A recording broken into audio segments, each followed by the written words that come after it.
Okay, so this question is a little bit different than the last question. This is number 16 from the book. The last question was number 17, but I'm doing them a little out of order.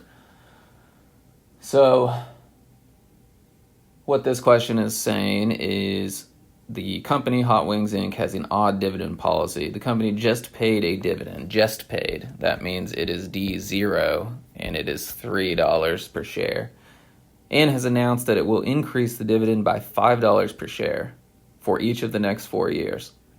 And then they'll never pay a dividend again. Okay? They'll never pay another dividend. Says if you require a return of 10.4% on the company stock, how much will you pay for a share today?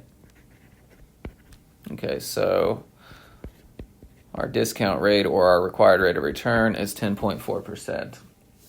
All right, so for the next 4 years, it's going to go up by $5 a share. So what are our dividends?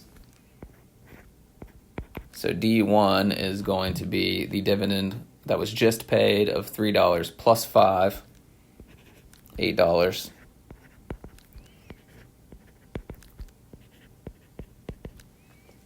D2 is going to be 8 plus 5, or $13. D3 is going to be 13 plus 5, or $18. And D4 is going to be 18 plus 5, or 23. Okay, so notice this question, unlike the last one, there is no long-term growth rate that it's going to keep growing at. These are the only dividends that we have. And then the company is never going to pay another dividend. So what do we do in this case? Well, the only cash flows that we have are D1, D2, D3, D4. Therefore, we just discount each of those back to the present, and we have our stock price today. Okay, so P0 is going to equal the dividend in year 1 divided by 1 plus the discount rate, which will be 1.104, because it's 1 plus 10.4%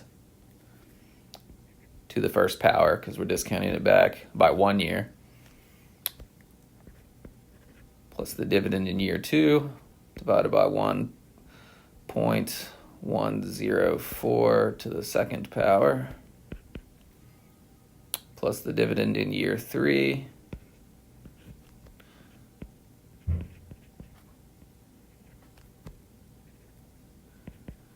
plus the dividend in year 4